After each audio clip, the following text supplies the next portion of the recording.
Hi everyone, welcome to शून्य IAS. आज की क्लास में हम एनसीईआरटी वन शॉट सीरीज को आगे बढ़ाएंगे और जानेंगे कि नॉन कॉपरेशन मूवमेंट के खत्म होने के बाद महात्मा गांधी और बाकी सभी कांग्रेस लीडर्स अब क्या करेंगे। पिछली क्लास में हमने जाना था कि महात्मा गांधी के अराइवल के साथ कौन से चेंजेस इंडिया में हुए, क्योंकि महात्मा गांधी शुरू में काफी मॉडरेट थे, तो उन्होंने बहुत आराम से और आसानी से ब्रिटिशर्स के साथ एक फ्रीडम स्ट्रगल देखा। लेकिन उसमें उन्होंने देखा कि जो उनका पैसिव रेजिस्टेंस है या जो सत्याग्रह है, जिस तरीके से वो एक आराम से प्यार से अपनी बात को मनवाने की कोशिश कर रहे हैं, वैसा कुछ सही से हो नहीं रहा। क्योंकि जब रॉलेट एक्ट आया और जब जलियांवाला बाग का हत्याकांड हुआ, तो उसके बाद गांधी जी का मन बिल्कुल बदल गया। वो बिल्कुल चेंज हो गए, उनका माइंडसेट चेंज हो गया और उन्होंने ये डिसाइड किया कि अब वो एक एक्टिव स्ट्रगल करेंगे और फिर नॉन कॉपरेशन मूवमेंट की शुरुआत भी हुई। तो नॉन कॉपरेशन मूवमेंट में हमने ये देखा कि चौरी चौरा इंसिडेंट की वजह से अचानक ही महात्मा गांधी जी ने उसे बंद कर दिया। वो स्ट्रगल हमारा खत्म हो गया और उसके बाद गांधी जी को जेल हो गई। अब गांधी जी हैं जेल में, लेकिन उसके बाद जो बाकी लीडर्स हैं वो क्या कर रहे हैं उनको समझेंगे। तो ये जानेंगे हम स्वराजिस्ट एंड कंस्ट्रक्टिव वर्क में। ये जो टाइम पीरियड है ये एक बहुत लंबा टाइम है जिसमें डोमिनियन स्टेटस की डिमांड हो रही है, ठीक है। और जो अभी हमारे मेच्योर लीडर्स हैं, जो कि पहले कांग्रेस के ओल्ड लीडर्स थे, जो मॉडरेट वाले लीडर्स थे, वो काफी बूढ़े हो चुके हैं। तो इस टाइम तक आते आते उनका आप देखोगे कि थोड़ा सा सेटलमेंट हो रहा है। और जो यंग लीडर्स हैं जैसे सुभाष चंद्र बोस या जवाहरलाल नेहरू, वो नए नए लीडर्स आ रहे हैं और उनका अप्रोच बिल्कुल डिफरेंट है। वो बिल्कुल अलग तरीके से काम करते हैं। उनको आप देखेंगे कि इस 1922 से 29 के बीच में कई बार ऐसा भी वो बोलेंगे कि भाई आप डोमिनियन स्टेटस मांग क्यों रहे हो, है ना, मांग ही क्यों रहे हो, पूर्ण स्वराज क्यों नहीं ले लेते, सीधा पूर्ण स्वराज की डिमांड करो। ठीक है, तो वो भी हम देखेंगे। अभी यहाँ क्या हो रहा है, स्वराजिस्ट एंड कंस्ट्रक्टिव वर्क मतलब क्या है। स्वराजिस्ट एक पार्टी का नाम है। अब आप बोलेंगे कि भाई पहले ही ये कांग्रेस पार्टी थी, तो ये स्वराजिस्ट पार्टी क्या है। देखो, कांग्रेस एक बहुत बड़ी पार्टी बन चुकी थी। अब तो जो है वो एक नेशनल लेवल पे इंडियन नेशनल कांग्रेस एक बहुत बड़ी पार्टी बन गई थी, ठीक है। इस पार्टी के अंदर कुछ ऐसे लीडर्स थे जो चाहते थे इलेक्शन लड़ना, ठीक है, ताकि वो गवर्नमेंट का हिस्सा बन सकें। उसी अंग्रेजी सरकार के खिलाफ काम करने की एक स्ट्रैटेजी थी, ठीक है। ये देखो, जैसे हम कहते हैं ना, दुश्मन जो है अगर उसको हराना है तो एक बार उसकी टीम में ही शामिल हो जाओ। उसको लगेगा कि तुम उसकी टीम से खेल रहे हो, ठीक है, तुम उसके दोस्त हो, बट इन रियलिटी तुम अपनी दुश्मनी उसके साथ रह करके पूरी करोगे। तो ये क्या कह रहे हैं कि स्वराजिस्ट लीडर्स का मानना है कि जो कांग्रेस था, है ना, अब तक जो कांग्रेस का अप्रोच है, उससे क्या हुआ कि भाई सामने से क्लियर हो गया था गवर्नमेंट को कि Congress is against the British rule. But अगर Congress will fight the election और अगर उसके ही कुछ लीडर्स जो है खड़े होकर के लेजिस्लेटिव असेंबली में आएंगे और उनको वोट मिलेगा, तो फिर उनको जो है एक मौका मिलेगा सरकार अपने हाथ से चलाने का। और सरकार भी खुश रहेगी क्योंकि ब्रिटिश रूल की सरकार को आप गिरा नहीं रहे, बल्कि उसी सरकार से एक पावर ले रहे हैं। ट्रांजिशनल पावर का एक टाइम शुरू हो रहा है। So it will be very beneficial for both, ठीक है। तो ये एक बैलेंस क्रिएट करेगा। जब ये स्वराजिस्ट लीडर्स यानी कि वो जो नेता जो इलेक्शन लड़ने के लिए तैयार हुए और जब उन्होंने ये बात कही कि इलेक्शन लड़ना है, तो उस समय में कई सारे हमारे ऐसे लीडर्स थे जिन्होंने मना कर दिया, जिन्होंने कहा कि भाई नहीं, हम तो नो चेंजर्स हैं, हमें कोई जो है ये सब इलेक्शन वगैरह नहीं लड़ना, हमें कोई पॉलिटिक्स नहीं करनी, हमारा तो जैसा चल रहा है हम वैसा ही चलाते रहेंगे और प्लीज हमें जो है इसमें इन्वॉल्व ना किया जाए। तो कांग्रेस में ही आप देखेंगे कि दो तरीके के लीडर्स आ गए, pro changers and no changers. जो प्रो चेंजर्स हैं वो बदलाव लाना चाहते हैं, वो स्वराजिस्ट हैं। उनको कहना है कि भाई इलेक्शन लड़ते हैं, ठीक है, वो इलेक्शन लड़ना चाहते हैं, पार्टिसिपेट करना चाहते हैं और उनका बहुत बड़ा मोटिव है। वो एक बहुत बड़े चैलेंज को साथ में लेकर के चल रहे हैं और वही हमें देखना है कि वो क्या सचमुच में इलेक्शन में पार्टिसिपेट कर पाएंगे, क्या वो इलेक्शन जीत पाएंगे। अगर वो इलेक्शन जीतेंगे तो कहाँ कहाँ कौन कौन सी सीट्स उनको मिलेगी। तो फिर इलेक्शन जीतने के बाद उन्होंने क्या सचमुच में कोई बदलाव किया, क्या सरकार की नाक में दम किया, इसे समझना है। और देखना है कि फिर कैसे अंग्रेजों को ये अंदर से कहते ना सेंध डालना, सेंध लगाना, या आप कह सकते हो कि भाई एक टनल जो है उन्होंने हिडन टनल वो खोद दी थी और वो सरकार को अंदर से उसकी नींव हिला रही है, उस सरकार को परेशान कर रही है, उस अंग्रेजी सरकार को निकालने की कोशिश कर रही है। तो समझते हैं ये टाइम क्या है। देखो ये पीरियड है हमारा 1922 से 29 का। देखो ये पीरियड जो है ना ये बहुत इंपॉर्टेंट होते हैं। जब भी आप मॉडर्न हिस्ट्री पढ़ते हैं तो इसमें अलग अलग पीरियड्स को याद रखना बहुत जरूरी है। जैसे कि आपको याद होगा कि जो हमने सबसे पहले इनिशियली देखा था कि हमारा जो रिवोल्ट ऑफ 1857 है वो एक टर्निंग पॉइंट है, राइट। वहां से हमारा क्राउन रूल शुरू हो जाता है। तो आप कैसे याद रखोगे कि रिवोल्ट ऑफ 1857 से हमारा 1885 का जो टाइम पीरियड है वो इंडिया के पॉलिटिकल सिस्टम के या नेशनलिज्म के बेस का टाइम है। इसमें इंडिया ने सिर्फ एक नेशनलिज्म की वैल्यू को सीखा और ये जाना कि भाई एक नेशन क्या होता है। तो एक नेशन बिल्डिंग का जो बहुत इनिशियल प्रोसेस है, बिल्कुल इनिशियल प्रोसेस, वो यहाँ पे शुरू हुआ, एक नेशनलिज्म की तैयारी। फिर जो आपका पार्ट 1885 से शुरू होकर के मान के चलो कि 1905 तक जा रहा है, वो है कांग्रेस का एक मॉडरेट फेज। इसमें क्या हो रहा है कि मॉडरेट लीडर्स जो हैं आपके वो अपना सब कुछ कंट्रोल कर रहे हैं और वो क्या कर रहे हैं, प्रेयर पिटीशन एंड प्लीड कर रहे हैं। इसके बाद फिर जब 1905 से हम देखते हैं 1905 से 1909 का जो टाइम है जिसमें कि आपको 1909 में मिलता है क्या, मॉर्ले मिंटो रिफॉर्म। तो उसमें क्या होता है, मॉर्ले मिंटो रिफॉर्म पहली बार इंडिया में शुरू करता है सेपरेट इलेक्टोरेट, यानी कि मुस्लिमों को ये दिखाया जा रहा है कि तुम अलग हो। क्योंकि 1905 में जब बंगाल का पार्टीशन हुआ तो मुस्लिमों को मिला ढाका, ठीक है, जो उनकी एक नई सेपरेट कैपिटल थी। तो वो बड़े खुश हो गए कि चलो हमें कुछ तो अलग मिल गया है और हमें अलग से जो है कुछ इंपॉर्टेंस दी जा रही है। क्योंकि भाई जो बच्चा ज्यादा सख्त होता है, जो ज्यादा बच्चा तंग करता है, उसको पहले ज्यादा एक्स्ट्रा चॉकलेट दे करके उल्लू बनाने की कोशिश की जा रही है। क्योंकि उनको पता है कि मुस्लिम बहुत कट्टर है, हिंदू उतना कट्टर नहीं है। लेकिन मुस्लिमों के साथ में अंग्रेजों को लगता था कि इनके कट्टरवाद के साथ हम तो इंडिया में रूल कर ही नहीं पाएंगे, तो पहले इनको अपने साइड में ले लो और कैसे भी इनको जो है सॉफ्ट बना लो। तो मुस्लिमों को सॉफ्ट बनाने के लिए 1905 में बंगाल का पार्टीशन हुआ। अब जो ये पार्टीशन हुआ उसके बाद वादे किए गए कि हम लोग आपको बहुत कुछ देंगे, we will give you separate electorate, separate state, ये मिलेगा वो मिलेगा, खूब नौकरी मिलेंगी, खूब सीटें मिलेंगी, खूब फायदा होगा, खूब रिप्रेजेंटेशन होगा। तो ये जो टाइम है 1905 से, ये पूरा जब टाइम है, इसमें 1909 में जब मॉडल मिंटो रिफॉर्म आएगा तो that will really give them a separate electorate. अब क्या है, सेपरेट इलेक्टोरेट मिलने के बाद आप देखते हैं कि 1909 से लेकर के 1919 तक का जो टाइम है वो डिवाइड एंड रूल पॉलिटिक्स को प्ले कर रहा है। यानी कि वो मुस्लिमों को और ज्यादा इंपॉर्टेंस दे रहा है। क्योंकि 1919 में हमारे पास क्या आ गया, मॉन्टफोर्ट रिफॉर्म आ गया। ठीक है, मॉन्टफोर्ट रिफॉर्म में दो चीजें हो गई। मॉन्टफोर्ट रिफॉर्म या मॉन्टेग्यू चेम्सफोर्ड रिफॉर्म में पहले तो ये हुआ कि मुस्लिमों को और फायदा हुआ और बाकी दूसरी कम्युनिटीज को भी सेपरेट इलेक्टोरेट की बात की गई। और दूसरी जो चीज थी वो लेजिस्लेटिव असेंबली के अंदर जो नॉन ऑफिशियल मेंबर्स हैं, ठीक है, और इंडियंस हैं, उनकी संख्या को बढ़ाया गया। अब जैसे ही इंडियंस की संख्या बढ़ी या इंडियन पार्टिसिपेशन बढ़ा तो ये क्लियर हो गया कि भाई अब इंडिया के लोग भी अपने लॉ मेकिंग प्रोसेस में थोड़ी सी हिस्सेदारी रख सकते हैं। हालांकि देखो सब कुछ जो है सिर्फ नाम का है।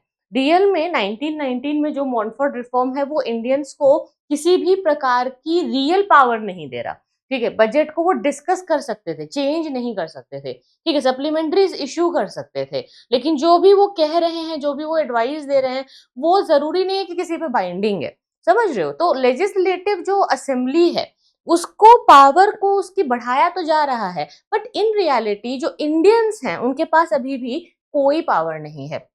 तो इसीलिए 1919 से मॉन्टफोर्ट रिफॉर्म के बाद से जो टाइम शुरू होता है उसमें हम लोग पावर की डिमांड कर रहे हैं। तो जो गांधी जी का जो कोर टाइम है 1919 से 1929, ये वाला टाइम पीरियड है जिसे हम क्या कहते हैं, the phase of Mahatma Gandhi. क्योंकि इसमें सब कुछ जो भी आप देख रहे हैं करते हुए वो महात्मा गांधी कर रहे हैं, मेजरली वो ही सबका फेस है। हालांकि आ तो महात्मा गांधी जी पहले ही गए थे और उन्होंने पहले भी जो है खिलाफत मूवमेंट किया और फिर जो है नॉन कॉपरेशन मूवमेंट किया, उसको विद्रॉ किया, वो सब तो किया ही। लेकिन महात्मा गांधी जी का एक जो रियल गुस्सा है वो कब से शुरू हुआ है, वो शुरू हुआ है रॉलेट एक्ट के बाद से। जब 1919 में रॉलेट एक्ट आया जब जलियांवाला बाग हत्याकांड हुआ, और फिर जब उन्होंने नॉन कॉपरेशन मूवमेंट को किया, तब से उनका मेन जो एक एक्सट्रीम लेवल ऑफ इन्वॉल्वमेंट है वो पॉलिटिक्स में दिखता है। क्योंकि 1919 से पहले जो अहमदाबाद का सत्याग्रह रहा, खेड़ा सत्याग्रह रहा, या फिर जो चंपारण सत्याग्रह रहा, वो चंपारण, अहमदाबाद और खेड़ा में जब वो गांधी जी अब वो सारा काम कर रहे हैं और वो स्ट्रगल कर रहे हैं, तो उसमें वो पहले एक्सपेरिमेंट कर रहे हैं। जैसे चंपारण में उन्होंने सबसे पहले किया है नॉन कॉपरेशन, ठीक है, पहला नॉन कॉपरेशन इंडिया का चंपारण में किया। फिर दूसरा जो है अहमदाबाद मिल स्ट्राइक में उन्होंने क्या किया, हंगर स्ट्राइक किया। तीसरे में उन्होंने क्या किया, खेड़ा में उन्होंने क्या किया, पैसिव रेजिस्टेंस किया।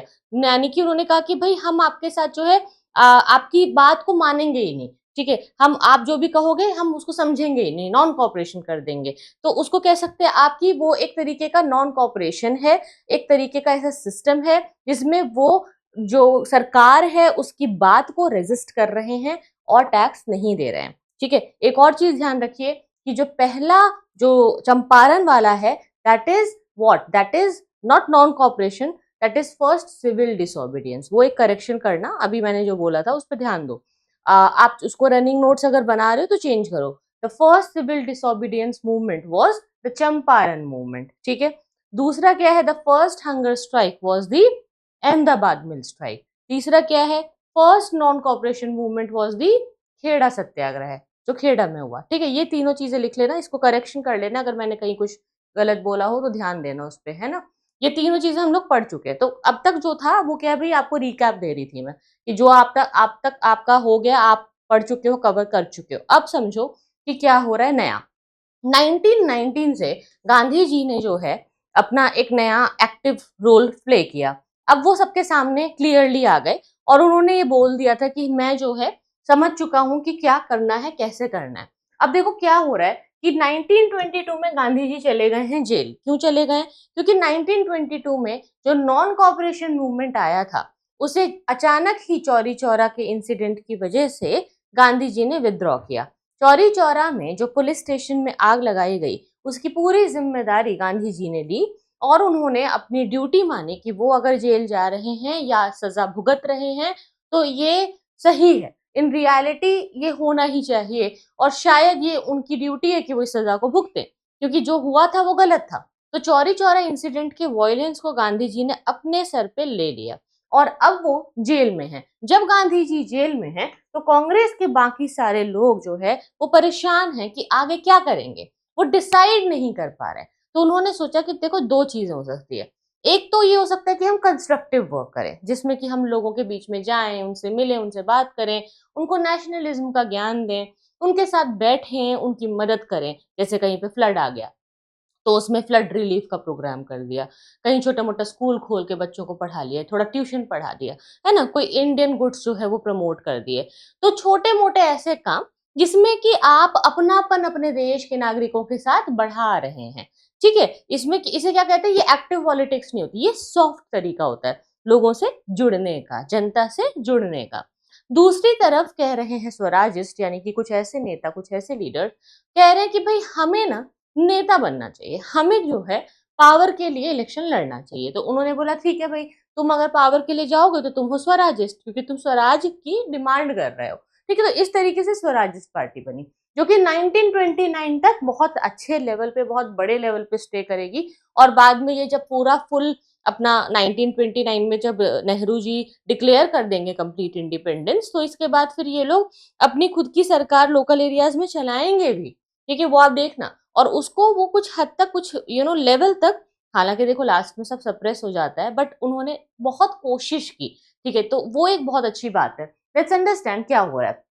इमर्जेंस हो रही है स्वराजिस्ट की, एक नए ट्रेंड की। ये नया ट्रेंड इंडियन पॉलिटिक्स में आया है, जो कि बदलाव ला रहा है, एक नया रास्ता दिखा रहा है हमारे लीडर्स को कि देखिए आप जो है इंडिया की पॉलिटिक्स का हिस्सा बन जाइए। क्यों ना अंग्रेजी सरकार जिसके खिलाफ आप हैं, उसके खिलाफ आप एक सेंध लगाएं, आप अंदर ही अंदर उन्हें कमजोर करें, ठीक है। तो अब यहाँ क्या हो रहा है, जो स्वराज पार्टी है, ये मोतीलाल नेहरू जी, जो कि हमारे गांधी जी के बहुत ही अच्छे मित्र हैं और नेहरू जी के पिताजी हैं, मोतीलाल नेहरू जी की लीडरशिप में ये आया और उनके साथ थे सीआर दास। ठीक है, ये जो है इनके दो एम थे। पहला एम क्या है कि भाई काउंसिल में हमको एंट्री करनी है। कौन सी काउंसिल में एंट्री करनी है?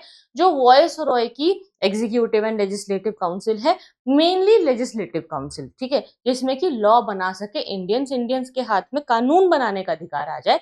हम अपने देश का कानून अपने आप बनाएंगे, अपने हिसाब से बनाएंगे, खुद डिसाइड करेंगे कि अपने को क्या चाहिए क्या नहीं चाहिए।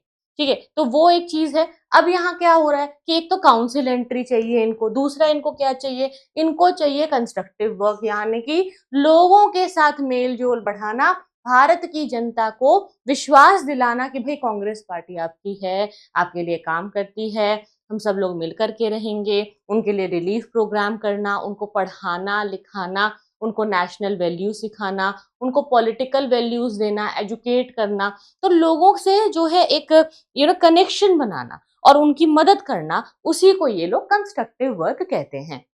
ठीक, तो ये दोनों काम इनको करने थे। किसको करने थे? स्वराजिस्ट पार्टी को। कौन लाया था? सीआर दास और मोतीलाल नेहरू जी लाए हैं। ठीक है, अब ये स्वराजिस्ट पार्टी के अंदर इसमें चित्तरंजन दास एक बहुत पॉपुलर लीडर है। चित्तरंजन दास जो कि पॉपुलरली देश बंधु के नाम से जाने जाते थे, उन्होंने अनुशीलन समिति, जो कि आपको याद होगा, जो कि एक सीक्रेट सोसाइटी थी, उसको भी ज्वाइन किया था और वो जो है प्रमनाथ मित्र के साथ काम कर रहे थे। ठीक है, तो अब क्या हुआ, प्रथनाथ मित्र और ये जो देशबंधु हैं, ये थे बड़े पॉपुलर। लेकिन जब मॉडली मिंटो रिफॉर्म आया था 1909 में, तो उस समय में इन्होंने जो है डिफेंड किया था अरबिंदो घोष को अलीपुर कॉन्स्पिरेसी केस में, जिसमें आपको याद होगा कि बहुत सारे जो है अलग अलग तरीके के केसेस चल रहे थे, क्योंकि ये लोग रॉबरी करते थे, मारते थे यूरोपियन ऑफिसर्स को। तो जो अलीपुर कॉन्स्पिरेसी केस था, उसमें इन्होंने डिफेंड किया था, ठीक है, चित्तरंजन दास जी ने। और उन्होंने एक न्यूज़पेपर शुरू कर दिया। अब उन्होंने कहा कि मैं ना एक फॉरवर्ड के नाम से न्यूज़पेपर शुरू करूंगा। बाद में इसका नाम चेंज करके लिबर्टी कर दिया गया। तो ये जो अखबार है, ये हमारे लिए बहुत जरूरी है। क्यों? क्योंकि आपके प्रीलिम्स में ये आ सकता है कि what do you mean by forward और liberty, like who started this newspaper, why it was started, when it was started. So understand that it was started by Chittaranjan Das. Chittaranjan Das ने शुरू किया। क्यों? ताकि वो अपने स्वराजिस्ट के आइडिया को सबके सामने प्रमोट कर सके, सबको बता सके, अवेयर कर सके। ठीक है, तो ये अवेयरनेस के लिए ये तरीका था। अब मोतीलाल नेहरू जी ने क्या कहा कि हम एक डेली इंडिपेंडेंट नाम का एक न्यूज़पेपर शुरू करेंगे, और पार्टिसिपेट किया इन्होंने नॉन कॉपरेशन मूवमेंट में भी। इन्होंने जो है गांधी जी के डिसीजन को क्रिटिसाइज भी किया था कि आपको इस तरह से अचानक non cooperation movement Chauri Chaura incident के बाद नहीं वापस लेना चाहिए था, क्योंकि इनको बहुत दुख था इस बात का कि इतना मुश्किल होता है इतने सारे लोगों को इकट्ठा कर पाना, इतने सारे लोगों को साथ मिलाना, और पूरा देश जहां आपके साथ पार्टिसिपेट कर रहा है, उस पे आपने क्या किया, अचानक से ही विद्रॉ कर लिया, जिसकी वजह से बहुत सारे लोग जो मोटिवेटेड थे वो डीमोटिवेटेड हो गए। अब उनको क्या लगेगा कि जैसे हमने तो अपने लीडर्स पे भरोसा किया और हम तो सारे आ गए, बट एक छोटी सी कोई घटना हुई और कुछ लोग मारे गए, तो हमारे लीडर्स जो है विथड्रॉ कर रहा है। तो देखो बहुत मुश्किल होता है, बार बार आप चाहोगे ना कि ऐसा मास मूवमेंट हो जाए, तो सक्सेसफुली होता नहीं है, क्योंकि कभी बाढ़ आ जाती है, कभी बहुत ज्यादा ठंडी हो रही है, कभी बहुत ज्यादा गर्मी। इंडिया के अंदर तो देखो मौसम और बदलाव और बहुत सारी इस तरीके की सिचुएशंस और इश्यूज तो रहते ही हैं। तो यहाँ क्या हुआ, इन इश्यूज से बचने के लिए, इनसे लड़ने के लिए मोतीलाल नेहरू जी ने सोचा कि हम एक काम करते हैं, स्वराज पार्टी बना लेते हैं। ठीक है, तो जो स्वराजिस्ट हैं वो कहते हैं कि काउंसिल में अपनी एंट्री होनी चाहिए, अपना टाइम आएगा, यानी कि अब इंडियंस अपने लिए खुद लड़ेंगे and they will fight for their rights, क्योंकि अब वो काउंसिल में एंट्री करने वाले हैं, क्योंकि वो अब इलेक्शन लड़ने वाले हैं। ठीक है, अब क्या होता है कि जो सीआर दास, मोतीलाल नेहरू और अजमल खान, ये सारे लीडर्स हैं, इसमें बहुत सारे ना मुस्लिम लीडर्स भी थे। क्योंकि देखो मुस्लिम लीडर्स में सारे मुस्लिम जो है, ऐसा नहीं है कि सबके सब जो है मुस्लिमों का ही एक अलग से ग्रुप बना करके ऑल इंडिया मुस्लिम लीग का हिस्सा बन गए हैं। नो, मुस्लिम लीग के अंदर तो मुस्लिम थे ही, पर उसमें हिंदू नहीं थे। पर कांग्रेस पार्टी के अंदर, स्वराज पार्टी के अंदर हिंदू भी थे और मुस्लिम भी थे, सिख, ईसाई, क्रिश्चियन सब थे। तो ये हमारे कांग्रेस पार्टी की एक खासियत थी कि भाई ये एक नेशनल लेवल पर जो काम कर रहे हैं वो बहुत बड़ा है। तो सी आर दास, मोतीलाल नेहरू, अजमल खान, ये सारे आ गए। इन्होंने कहा एंड और मेंड, मतलब कि हम या तो इस पूरी की पूरी व्यवस्था को खत्म करेंगे या फिर मेंड करेंगे, यानी कि जहां पे कुछ रिपेयर हो सकता है रिपेयर करेंगे। तो इन काउंसिल्स में इन्होंने ये सब कहा कि हमारा ट्रांसफॉर्मिंग नहीं है कॉलोनियल रूल को करने का कुछ भी इंटेंशन। मतलब हम ये ऐसा कुछ नहीं कर रहे हैं कि हम लोग जाएंगे और इस कॉलोनियल रूल को ट्रांसफॉर्म करेंगे और इसे और बेहतर बनाएंगे। नो, हम तो इसे मेंड करेंगे, बेंड करेंगे, एंड करेंगे। मतलब कि कॉलोनियल रूल को खत्म कर देंगे और हम अपने हाथ में पावर लेंगे।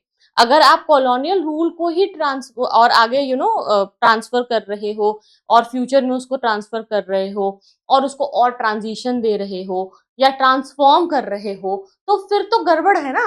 ये कह रहे कि नहीं, इन्होंने क्लियरली बोला कि हमें इस कॉलोनियल रूल को आगे नहीं बढ़ाना, हमें तो आगे बढ़ाना है भारत सरकार के नए भविष्य को, जिसमें भारतीय ही भारत सरकार को चलाएंगे। लेकिन अभी क्योंकि ये ब्रिटिश की बनाई हुई व्यवस्था है और ब्रिटिशर्स की ये भारत सरकार की ये पूरी व्यवस्था है, तो इस ब्रिटिश इंडियन काउंसिल में, ठीक है, या ये ब्रिटिश इंडियन पॉलिटी में हम पहले इंडियंस को लाएंगे और जब ये यहाँ सारे इंडियंस पॉलिटिक्स को कैप्चर करेंगे तो हम ब्रिटिशर्स को रिमूव कर देंगे। ठीक है, फिर ये जो क्राउन रूल है हम उसको ऑटोमेटिकली खत्म कर देंगे। ये प्लान था। तो सी आर दास ने कहा कि हम कांग्रेस खिलाफत स्वराज्य पार्टी बनाएंगे, यानी कि स्वराज पार्टी। इसका क्या मतलब है?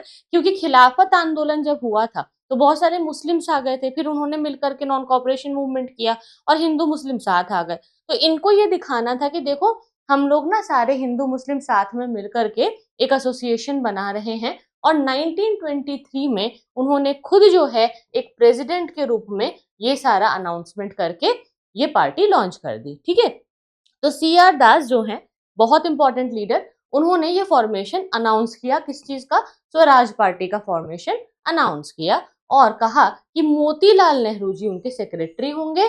मोतीलाल नेहरू जो है वो सेक्रेटरी बन करके और सी आर दास खुद प्रेसिडेंट बन करके इस पार्टी को चलाएंगे। ये बन गई आपकी स्वराज पार्टी।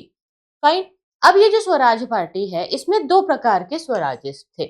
कुछ तो ऐसे स्वराजिस्ट थे जो बड़े ही रिस्पॉन्सिविस्ट थे, ठीक है, जिनके अंदर बहुत ज्यादा थी एनर्जी, जैसे कि थे लाला लाजपत राय, मालवीय, एनसी केलकर। ये सारे क्या कह रहे हैं? ये कह रहे हैं कि भाई हम हिंदू इंटरेस्ट की बात करेंगे, हम जो है कॉपरेशन करेंगे गवर्नमेंट का और हम इस तरीके से आगे बढ़ेंगे। ठीक, इसमें क्या है, कुछ नॉन रिस्पॉन्सिविस्ट भी हैं।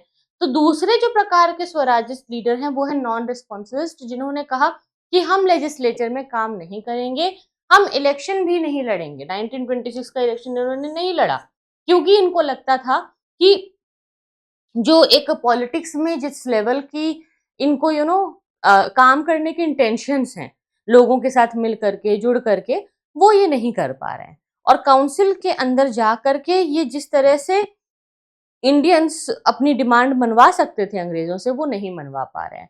ठीक है, तो इसीलिए कुछ ऐसे होंगे जो कि रिजाइन कर देंगे, नॉन रिस्पॉन्सिविस्ट बन जाएंगे, 1926 के इलेक्शन में पार्टिसिपेट नहीं करेंगे। ठीक है, तो हमारे लिए कौन इंपॉर्टेंट है? रिस्पॉन्सिविस्ट बहुत इंपॉर्टेंट है, क्योंकि लाला लाजपत राय, मालवीय जी, एनसी केलकर, इस तरीके के जो लीडर्स हैं, ये स्वराजिस्ट पार्टी को आगे बढ़ाएंगे, स्वराज के आइडिया को लेके चलेंगे। पर कुछ तो ऐसे भी कांग्रेस लीडर्स थे जो बिल्कुल भी इस पार्टी के अंदर नहीं काम करना चाहते थे। वो थे नो चेंजर्स। उन्होंने कहा कि हमें बिल्कुल भी ऐसा कुछ करना या ऐसी कोई काउंसिल एंट्री करना हमें सही नहीं लगता। ठीक है, गांधी जी खुद भी इसके साथ थे। गांधी जी कह रहे थे कि नहीं, हमें भी कोई चेंजेस नहीं चाहिए और ये इलेक्शन का फायदा नहीं होगा। ऐसा भी हो सकता है कि आप तो लोगों के फायदे के लिए, इंडियंस के लिए सोच करके इलेक्शन लड़ रहे हो कि हमें जो है पावर मिलेगी तो हम भारत का भला करेंगे। पर क्या मालूम कि भारत के लोग गलत समझ लें कि भाई आप सत्ता के लिए, सिंहासन के लिए लड़ रहे हो इलेक्शन, ताकि आपको सीट मिल जाए, ताकि पैसा मिल जाए, पावर मिल जाए। भाई इस बात की तो कोई गारंटी नहीं है ना कि एक बार आपकी सरकार बन जाएगी तो आप क्या करेंगे, है ना। तो गांधी जी इसके मेन प्रोपोनेंट थे। गांधी जी बोल रहे थे नो चेंजर्स के लिए कि नहीं भाई हमें तो कोई चेंजेस नहीं चाहिए, हमें तो जैसा कांग्रेस चल रही थी वैसा चलाना है। इसमें आए हमारे सी राजगोपालाचारी, वल्लभ भाई पटेल, राजेंद्र प्रसाद, एम ए अंसारी, ये सारे लीडर्स। और इन्होंने क्या कहा, इन्होंने अपोज किया काउंसिल की एंट्री को और कहा कि भाई हमें कंसंट्रेशन सिर्फ कंस्ट्रक्टिव वर्क पे होना चाहिए, लोगों के साथ मेल जोल बढ़ाओ, बॉयकॉट मूवमेंट करो, नॉन कोऑपरेशन का जो है आइडिया उसी को कंटिन्यू करो।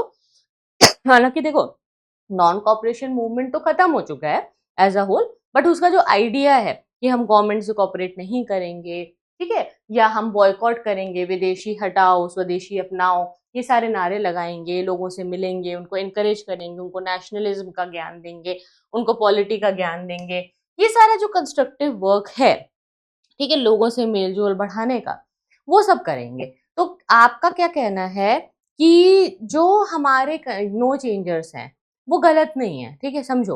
नो चेंजर्स कह रहे हैं कि देखो अगर आप लोग पॉलिटिक्स में घुस गए, एक बार इलेक्शन लड़ने चले गए, तो जब आपका दिमाग इलेक्शन लड़ने पे चला जाएगा तो आप तो लोगों के लिए, जनता के लिए जो सेवा करनी है उस पर तो ध्यान दे नहीं पाएंगे। फिर देखो सेवा तो तभी हो पाएगी ना जब आपको टाइम होगा। आप तो भाई चले गए इलेक्शन लड़के सरकार चलाने, अब जब आप सरकार चला रहे हैं तो आपने अपनी जनता की तरफ एक तरीके से उनसे मुंह फेर लिया, उनकी तरफ देखा ही नहीं, उनको क्या चाहिए वो आप समझ ही नहीं पाएंगे, तो आपका जो एक फोकस है ना वो खराब हो जाएगा। ठीक, तो गांधी जी की बात देखो गलत नहीं है, फोकस तो बिगड़ता है, एक ही इंसान दो दो चीजें करेगा अगर, तो गांधी जी पहले तो बिल्कुल मना कर रहे थे, उन्होंने कहा कि मैं अलाउ नहीं करता, और अगर किसी को ऐसी कोई पार्टी बनानी है, काम करना है, इलेक्शन लड़ना है तो वो अपनी मर्जी से करे, भाई हमारा कोई इसमें लेना देना नहीं है। तो नो चेंजर्स तो बिल्कुल से अलग हो गए, गांधी जी बिल्कुल इससे अलग हो गए।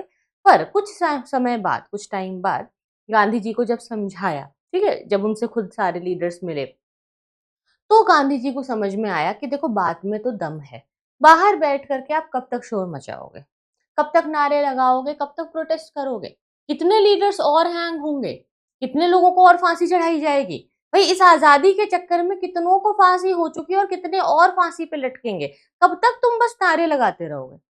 और नारे लगाने की भी एक सीमा होती है कि चलो अभी नारे लगाए जा रहे हैं तो कल तो इसका कोई बेनिफिट या रिजल्ट निकलेगा, इसका कोई रिजल्ट दिखता ही नहीं, इसका रिजल्ट क्या है, फांसी है, सजा है, मौत है और कुछ भी नहीं। तो ये कब खत्म होगा, जब गांधी जी के समय समझ में ये बात आ गई कि हाँ भाई प्रोटेस्ट ही प्रोटेस्ट करते रहेंगे अगर, तो फिर तो फायदा नहीं है, प्रोटेस्ट होगा फिर वो सप्रेस हो जाएगा, फिर प्रोटेस्ट होगा फिर वो सप्रेस हो जाएगा, तो भाई कब तक चलता रहेगा ये। गांधी जी ने बोला ओके फाइन, पहले तो गांधी जी नो चेंजर्स थे, पर फिर बाद में गांधी जी ने बोला फाइन ओके ठीक है, तुमको अगर इलेक्शन लड़ना है तो लड़ लो, एक बार देख लेते हैं, एक बार देखे तो सही क्या होता है, पहले तो इलेक्शन लड़ेंगे, जीतेंगे कि नहीं जीतेंगे क्या पता है। तो इसीलिए गांधी जी ने पहले तो अलाउ नहीं किया था, नो चेंजर्स थे वो, लेकिन फिर बाद में गांधी जी का मन बदल जाएगा।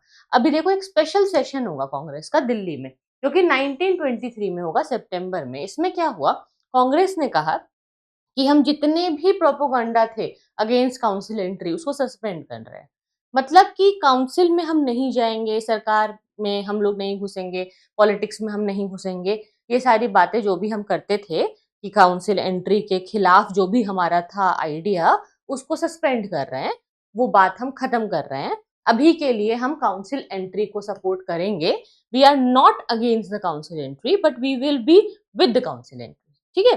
तो उन्होंने फिर बाद में समझ लिया और कहा कि जो भी कांग्रेसमैन जा करके इलेक्शन लड़ना चाहते हैं और कैंडिडेट बन करके अपनी फ्रेंचाइजी को यूज करना चाहते हैं, आगे पार्टिसिपेट करना चाहते हैं तो वो करें, ठीक है। तो एक तरीके से ओके कर दिया गया है सबको, एक फ्री हैंड दे दिया गया कि फाइन है, अगर आप चाहते हैं लड़ना इलेक्शन तो लड़ लीजिए। और गांधी जी भी बाद में साथ आ गए और गांधी जी ने बोला ठीक है।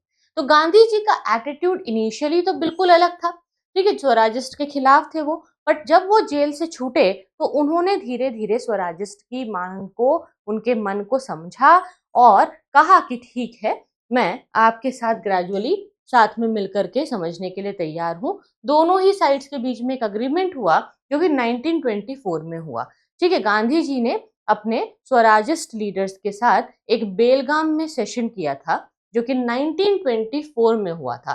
प्लीज इसे याद रखिए, क्योंकि यहाँ से गांधी जी का एटीट्यूड चेंज हो रहा है। पहले गांधी जी इलेक्शन के खिलाफ थे, अब गांधी जी इलेक्शन के साथ आ गए।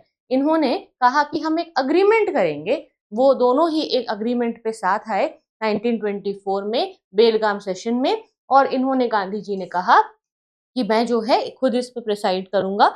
यही एक और अकेला ऐसा जो है मोमेंट है जहां गांधी जी खुद कांग्रेस के सेशन को प्रिसाइड कर रहे हैं बेलगाम में। और ये दिखाता है कि गांधी जी अब स्वराजिस्ट लीडर्स के साथ और उनके काउंसिल एंट्री के साथ हैं, उनको सपोर्ट कर रहे हैं। इलेक्शन होगा और इलेक्शन जीता जाएगा। ठीक है, ये बहुत अच्छी बात है कि इलेक्शन होगा और हमारे जो लीडर्स थे उन्होंने ये सारा जो है एक प्रूव करके दिखाया कि भारत की जनता भारत के लोगों को ही लीडर बनाना चाहती है। भारत की जनता आपको वोट देती है, आप पहले खड़े तो हो इलेक्शन में। ठीक है, कई लोग आप देखेंगे कि बहुत अच्छे काम करने वाले अच्छे कार्यकर्ता हैं, उनकी छवि बहुत अच्छी है, लोग उनको बहुत अच्छा मानते हैं, बहुत सपोर्ट करते हैं, पर वो कभी कभी ना वो खुद ही इलेक्शन में पार्टिसिपेट नहीं करते या वो खुद खड़े नहीं होते, क्योंकि उनको कोई लाइफ में ना मेस नहीं चाहिए, टेंशन नहीं चाहिए। वो सोचते हैं कि भाई क्या ये सब पॉलिटिक्स में जाना, क्यों दुश्मनी करनी किसी से, क्यों किसी के साथ कुछ भी ऐसा करना। तो ऐसे जो लोग होते हैं, वो लोग क्या होते हैं कि वो चाह करके भी इलेक्शन में नहीं पार्टिसिपेट करते। पर अब जब एक बार कोशिश की गई तो इंडिया के कई सारे लीडर्स को ये समझ में आया कि भारत की जनता तो वेट कर रही थी आपका, और आपने जब इलेक्शन में पार्टिसिपेट किया तो उसमें जीत हासिल हुई। तो यहाँ पे अब स्वराजिस्ट जब काउंसिल में आए तो उन्होंने कुछ एक्टिविटीज की, जैसा कि उन्होंने वादा किया था लोगों से कि हम तो भाई अंदर से जाकर के अंग्रेजी सरकार को हिला देंगे। तो अब अंग्रेजी सरकार को हिलाने के लिए इन्होंने क्या क्या किया, आइए जानते हैं। सबसे पहले इन्होंने कहा पॉलिसी ऑफ यूनिफॉर्म, यानी कि पूरे देश में एक जैसी पॉलिसीज अप्लाई होंगी। Continuous and consistent obstruction to wreck the reforms from within is comparable to the method of sabotage. मतलब कि वो कह रहे हैं कि अगर हम सारे लोग देश में एक साथ मिल करके सरकार के खिलाफ ऑब्स्ट्रक्शन करेंगे तो ये बहुत बड़ा हमला होगा। ठीक है, जब कोई मतलब अंग्रेजी सरकार जो चल रही है वो प्रिपेयर्ड नहीं होगी, ठीक है, वो सोच भी नहीं सकते कि एक साथ सारे मिल करके हमला करेंगे और सबको संभाल वो नहीं पाएगी। ठीक है, तो अंग्रेजों को निकालने का पहला ये एक तरीका, एक प्लान था। इसमें कुछ स्वराजिस्ट जो हैं उनमें स्प्लिट हो गया, क्योंकि कुछ तो कम्युनल थे, ठीक है, और कुछ थे जो रिस्पॉन्सिविस्ट थे। तो इसमें क्या हुआ कि कुछ रीजंस ऐसे आ गए नॉन रिस्पॉन्सिविस्ट एंड रिस्पॉन्सिविस्ट के, जिसमें कि आप ये देखेंगे कि उनके बीच में ना कम्युनिकेशन का एक गैप है। प्रॉब्लम क्या है, दोनों का इंटरेस्ट समझिए। मैंने जैसे कि आपको बताया था कि जो रिस्पॉन्सिविस्ट थे, ठीक है, जैसे कि लाला लाजपत राय, इनका क्या था कि ये थोड़ा सा हिंदूवादी बनते जा रहे थे। लेकिन जो नॉन रिस्पॉन्सिविस्ट थे वो क्या कह रहे हैं कि नहीं, हमें कोई काउंसिल एंट्री से फायदा तो हो नहीं रहा, तो हम जो है इलेक्शन आगे फ्यूचर में नहीं लड़ेंगे। फ्यूचर में फिर नॉन रिस्पॉन्सिविस्ट हट जाएंगे और लड़ेंगे नहीं। रिस्पॉन्सिविस्ट में लाला लाजपत राय, एम मालवीय, एनसी केलकर ये कह रहे हैं कि गवर्नमेंट के साथ थोड़ा कॉपरेशन करो और फिर ऑफिस को होल्ड करो जहां जहां पॉसिबल है, क्योंकि तुम पहले ही ये बता दोगे कि तुम उनके दुश्मन हो तो वो तुम्हें अपनी टीम में नहीं रखेंगे। तो पहले उनकी टीम को ज्वाइन करो और फिर हिंदू इंटरेस्ट को प्रोटेक्ट करो और फिर जो है सबके लिए काम करो। इसका मतलब ये नहीं कि मुस्लिमों को प्रोटेक्ट मत करो, मुस्लिमों को भी करो, पर आप हिंदू को भी प्रोटेक्ट करें, क्योंकि आप सबको प्रोटेक्ट नहीं अगर कर पाएंगे तो दिक्कत आएगी। ये क्लियर करना होगा। दूसरी तरफ 1930 में जो स्वराजिस्ट थे वो फाइनली वॉकआउट करते हैं लाहौर कांग्रेस रेजोल्यूशन के ऊपर। और वो क्या होता है कि उसमें ये कहते हैं कि हमें तो पूर्ण स्वराज ही चाहिए, तो हमें और कुछ नहीं चाहिए। तो 1930 में आने में तो अभी बहुत टाइम था, क्योंकि 1930 से पहले ही 1929 में पूर्ण स्वराज की डिमांड को रख दिया गया था और पूर्ण स्वराज को डिक्लेयर भी कर दिया गया था कांग्रेस की तरफ से। खुद जो है जवाहरलाल नेहरू जी ने किया, नेशनल फ्लैग भी उन्होंने होस्ट किया, तो वो सब होगा। लेकिन वल्लभ भाई पटेल यहाँ पे सेंट्रल लेजिस्लेटिव असेंबली के एक इलेक्टेड स्पीकर बने 1925 में, जो आपको याद रखना है। उसके बाद सी वी राघवाचारी थे, जो कि एक रेजोल्यूशन की तरफ डिमांड कर रहे हैं, प्रोविंशियल ऑटोनॉमी को और डोमिनियन स्टेटस इंडिया के लिए मांग रहे हैं। ठीक है, इन्होंने रेजोल्यूशन जो दिया था ये एक बहुत अच्छा काम है, लेकिन हाँ डोमिनियन स्टेटस इंडिया को मिला नहीं है। 1928 में जो गवर्नमेंट है उसको हराया गया था, यानी अंग्रेजी सरकार को, on the public safety bill, जिसके बाद गवर्नमेंट ने जो है प्रपोज किया था to deport undesirable and subversive foreigners. मतलब इन्होंने कहा कि भाई हम लोग जो भी यहाँ पे बाहर के विदेशी लोग काम कर रहे हैं, नेशनल मूवमेंट में सपोर्ट कर रहे हैं या कुछ भी उल्टा सीधा करते हुए पाए जा रहे हैं, उनको निकाल देंगे, उनको जो है बाहर कर देंगे इंडिया से, क्योंकि वो लोग जो है सेफ्टी इश्यू करते हैं, पब्लिक सेफ्टी के लिए ऐसा कुछ लॉ लाने की कोशिश हो रही थी। अगला जो है कंस्ट्रक्टिव वर्क। अब जो नो चेंजर्स थे, जिन्होंने पार्टिसिपेट नहीं किया इलेक्शन में, वो क्या करेंगे? वो अपना कंस्ट्रक्टिव वर्क करेंगे, क्योंकि ये बात तो क्लियर हो गई थी ना कि सबको कुछ ना कुछ करना है।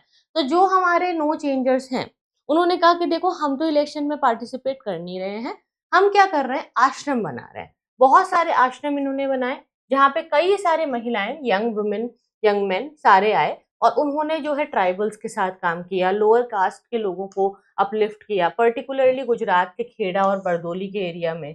और उन्होंने चरखे को और खादी को भी बहुत पॉपुलराइज किया, लोगों को एनकरेज किया कि आप चरखा इस्तेमाल करें, आप खादी का कपड़ा पहने, आप इंडिया का सब कुछ इंडियन मेड जो होगा वो पहने, वो यूज करें, अपने ही गुड्स को यूज करें, स्वदेशी को अपनाएं और विदेशी को भगाएं। ठीक है, तो इस तरीके से ये सारी बातें हो गई।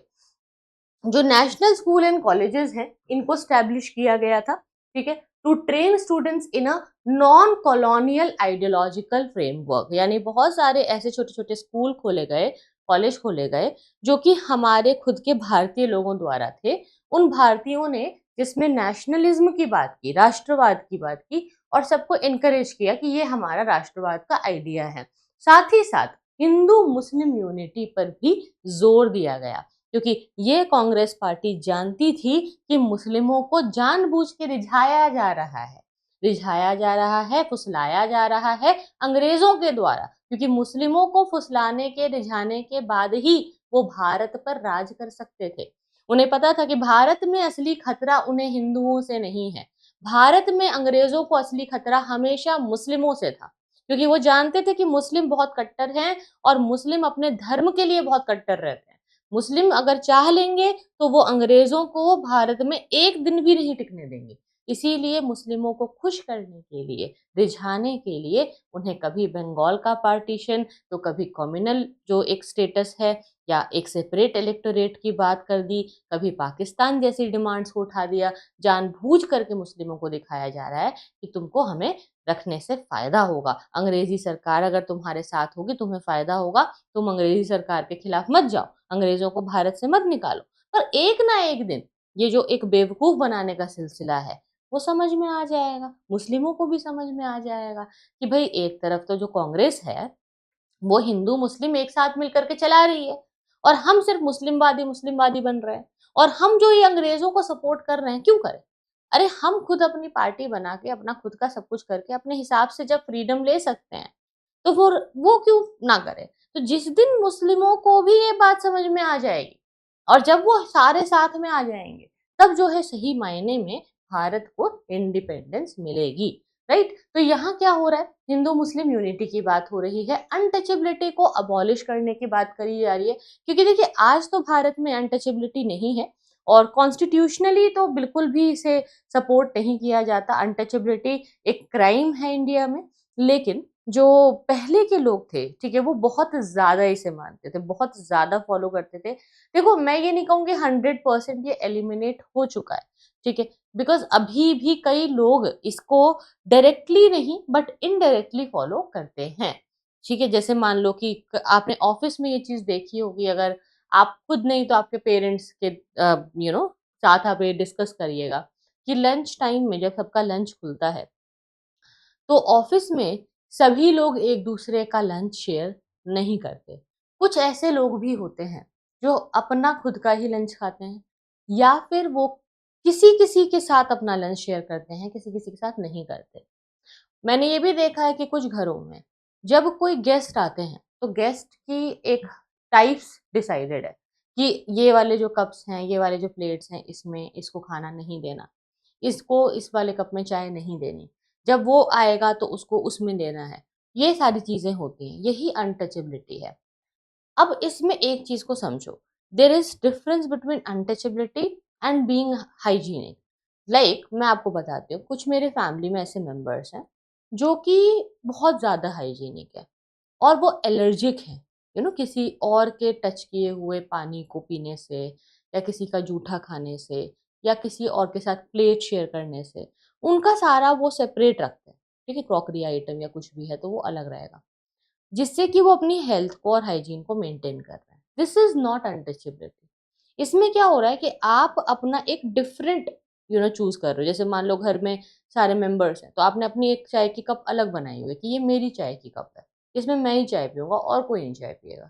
ये आपने अलग कर दिया, सेपरेट कर लिया, तो ये अनटचेबिलिटी नहीं है। इसमें क्या है कि आपने अपना अलग करा हुआ है, आपका अपना रहने का तरीका है, खाने का तरीका है, अपनी चीजें हैं, अपना सामान है, आप उसको मिक्स नहीं करना चाहते किसी के साथ, ठीक है। लेकिन इसमें क्या होता है कि अगर आप हाइजीन के पर्पज से सोच रहे हो कि भाई जैसे कोई बाहर से आया है, वो उन उन चीजों में खाना ना खाए जिसमें फैमिली मेंबर्स खाते हैं, या फैमिली मेंबर्स की प्लेट्स अलग है, फैमिली मेंबर्स की कप्स अलग है, और कोई बाहर आउटसाइडर आ रहा है तो उसकी अलग है, उसको हम उसमें सेम चीज में नहीं खिला रहे हैं, सेम चीज में नहीं पानी पिला रहे, सेम ग्लास में नहीं दे रहे हैं, सब कुछ अलग है उनका। तो that is what, that's the show, that clearly ये साइन है कि आप एक तरीके से सबके लिए आउटसाइडर्स में सबके साथ एक जैसे ही हो, ठीक है। आपने अपनी फैमिली वाला एक अलग पोर्शन सेपरेट किया हुआ है, उसको अनटचेबिलिटी नहीं कहेंगे, उसको हम क्या कहेंगे कि आप एक अपना पर्सनल हाइजीन मेंटेन कर रहे हो। बट आप में ये देख रहे हो कि कोई आउटसाइडर है और कोई बहुत नीची जाति के है, तो उसको सोचते हो कि वो नीची जाति का, उसका ये कास्ट है तो उसको हम ये नहीं करेंगे, उसको साथ में नहीं बिठाएंगे, उसको बाहर उसको अंदर नहीं आने देंगे घर के। तो ऐसी जो चीजें होती हैं, ठीक है, इसका ध्यान रखना है आपको कि ये एक बहुत ही प्रॉब्लमैटिक इशू है।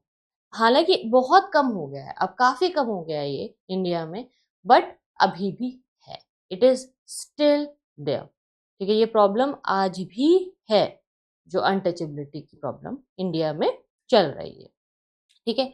तो अब क्या कह रहे हैं कि छुआछूत को हम अबॉलिश करेंगे और बॉयकॉट करेंगे फॉरेन क्लोथ को, विदेशी भगाओ स्वदेशी अपनाओ, विदेशी शराब हो, विदेशी कपड़ा हो, विदेशी का कोई भी सामान हो, उसको हम नहीं यूज करेंगे।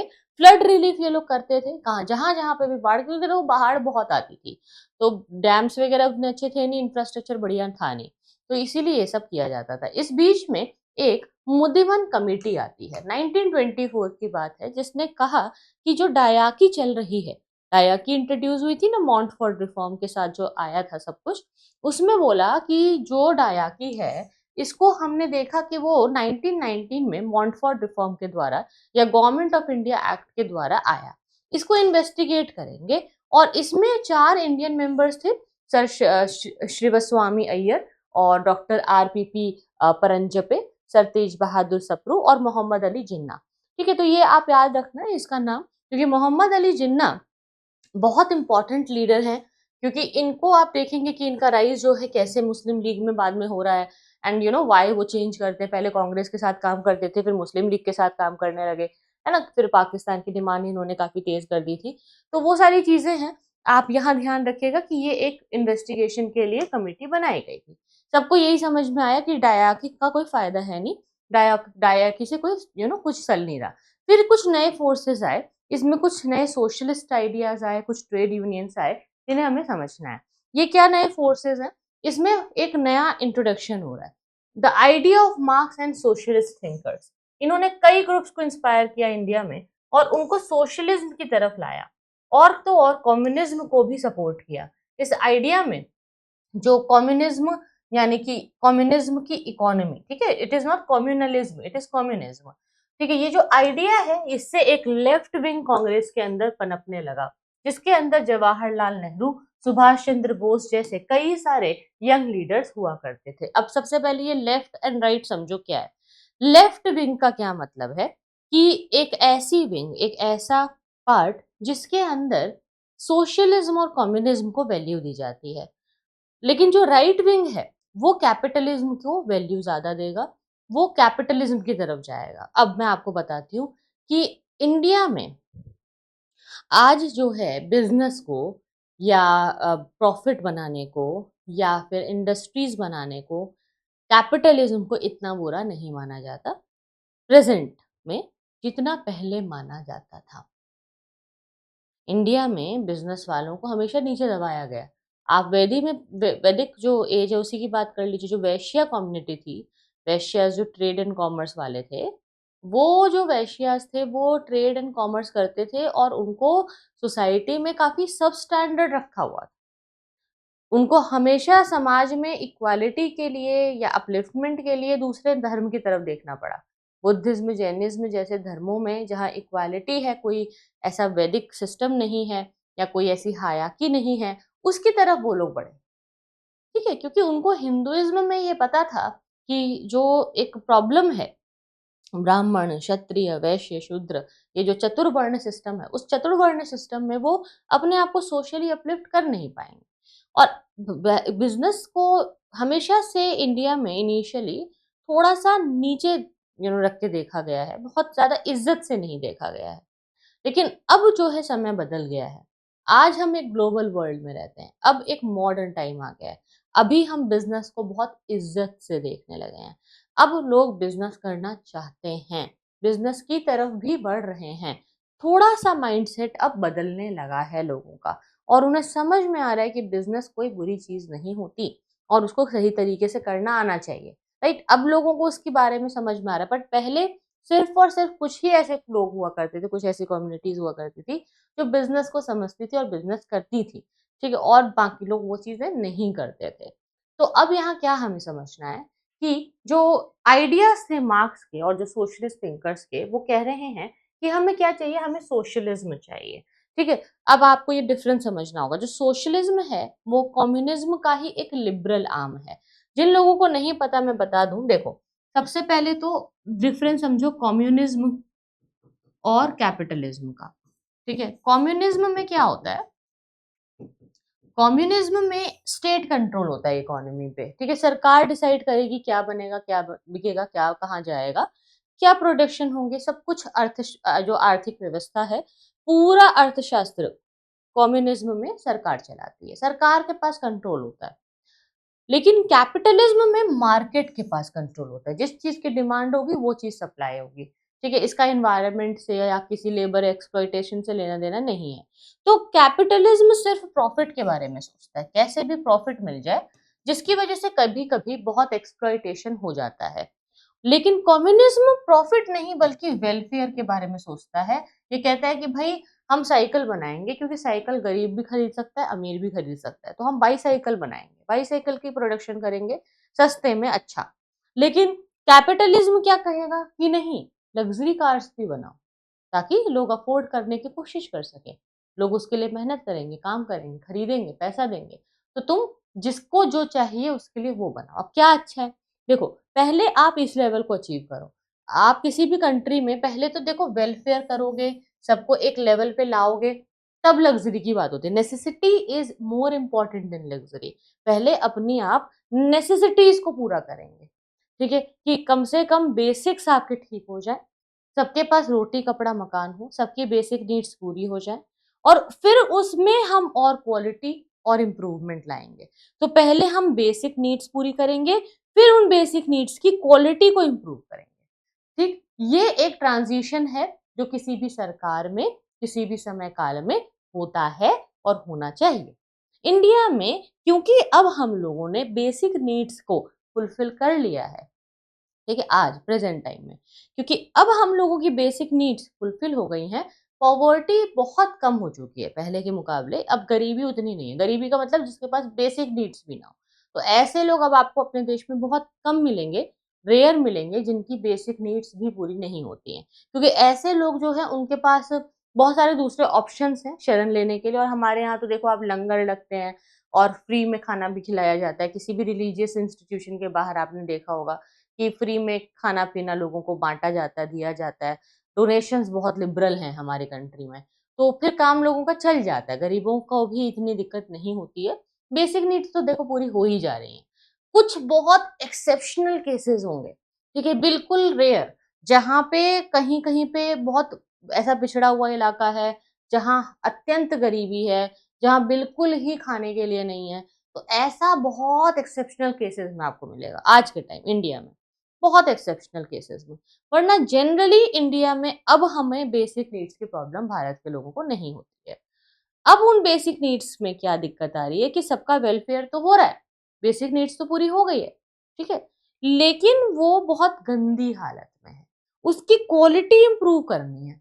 तो वो क्वालिटी कैसे इंप्रूव होगी? जब आप कैपिटलिज्म में जाएंगे, क्योंकि quality and luxury can only come through the market economy which is capitalism. इसमें डिमांड ड्रिवन इकोनॉमी होती है कि आपको बेटर क्वालिटी चाहिए, आप और पैसा दो, फिर आप और क्वालिटी चाहिए तो और पैसा दो, जितना आप पैसा दोगे उतनी अच्छी क्वालिटी का सामान आपको मिलेगा। जैसे आप मॉल्स में जाते हो ना, आप शर्ट खरीदो, आप एक छोटे से सस्ते से ब्रांड की शर्ट खरीदो, जॉकी की शर्ट खरीदो, ठीक है, या वैन ह्यूजन की शर्ट खरीदो, आपको उसका प्राइस पता है, कम दाम में आपका हो जाएगा काम, वही 2-3 हज़ार रुपए में आपको बहुत अच्छी शर्ट मिल जाएगी, ठीक है। वही अगर आप थोड़ा सा और अच्छी क्वालिटी चाहते हो कि नहीं यार मेरे को ना और थोड़ी अच्छी क्वालिटी चाहिए, मैं 2-3 हज़ार नहीं, मैं 4 हज़ार खर्चे कर सकता हूँ, तो आप 4 हज़ार वाले शर्ट में जाओगे तो 4 हज़ार वाले ब्रांड्स भी हैं जिसमें 4-5 हज़ार रुपए में अच्छी शर्ट आ जाती है। फिर आप बोलोगे नहीं मुझे इससे भी अच्छी क्वालिटी चाहिए, तो ऐसे ब्रांड जिसमें 10-10 हज़ार रुपए की शर्ट आ रही है। फिर आप बोलोगे नहीं मैं अब अरमानी की खरीदूंगा, अरमानी की शर्ट खरीदूंगा, उसका फैब्रिक और भी अच्छा है, उसकी क्वालिटी और भी अच्छी, तो आप उसमें अब इन्वेस्ट करोगे तो आप फिर उतना महंगे पे जाओगे। तो जैसे जैसे आपके अंदर ये एक इंटेंशन आएगा कि मुझे और बेटर क्वालिटी और बेटर ब्रांड और बेटर चाहिए, तो वैसे वैसे आप करोगे, उससे भी बेटर की आपको ख्वाहिश होगी, क्योंकि जैसे जैसे इंसान पहनता है ना, उसको और अच्छा खरीदने का मन करता है। जो इंसान पहनता ही खराब है, ठीक है, खराब ही कपड़े पहनता है, उसके पास उसको ज्यादा अच्छी फैब्रिक की नॉलेज नहीं है या उसको आदत नहीं है, तो वो कैसा भी कुछ भी पहन के खुश हो जाता है। लेकिन एक बार अगर एक इंसान ने अच्छा पहन लिया, ठीक है, जैसे अगर आप कभी भी अपनी लाइफ में अपने ऑब्जर्व किया होगा, इफ आप प्योर कॉटन पहनना शुरू कर दो, तो बहुत मुश्किल होगा कि किसी और फैब्रिक में आप कंफर्टेबल हो पाए। जो लोग प्योर सॉफ्ट जो मलमल कॉटन होता है उसको वियर करते हैं, उनको ये बात पता होगी, ठीक है, it's a very big issue. मैंने खुद ये फील किया है, क्योंकि मलमल कॉटन जो होता है, कॉटन की भी बहुत सारी वैरायटीज होती हैं उसमें, फिर लिनन की भी बहुत सारी वैरायटीज होती हैं, but I am talking about the pure मलमल कॉटन, जब मुस्लिन कॉटन होता है।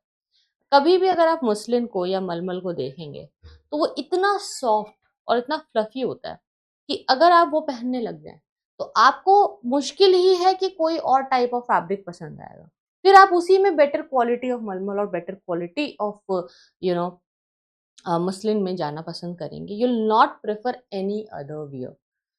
ऐसा हो जाता है।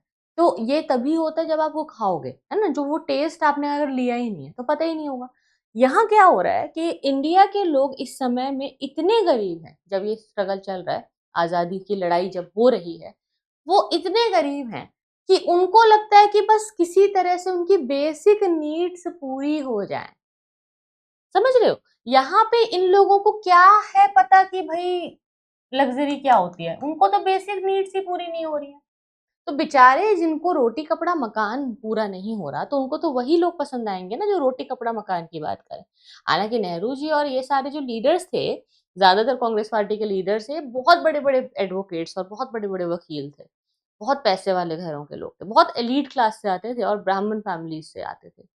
तो मोस्टली इन लोगों के पास कोई कमी तो होती नहीं थी, इन्हें खुद कोई ऐसी दिक्कत नहीं थी, पर ये जानते थे कि लोग जो भारत के हैं ना, वो बहुत सफर कर रहे हैं। ठीक है, मैं यहाँ जब लीडर्स की दिक्कत की बात कर रही हूँ तो इन जनरल मैं बता रही हूँ कि सारे जो लीडर्स थे वो middle class upper middle class से थे, और जो मेन लीडर्स आप देखते हो वो सारे अपर मिडिल क्लास से ही थे या हायर क्लास से थे। बट कुछ ऐसे थे जो कि बहुत गरीब घर से भी आते थे, लेकिन बहुत अच्छे लीडर्स थे, उन्होंने बहुत स्ट्रगल भी किया। तो यहाँ हम ये देखते हैं गाइस कि हमारे पास जो या आइडिया है इनका, वो बेसिक नीड्स को पूरा करने का था, इसीलिए ये सोशलिज्म की बात करते थे।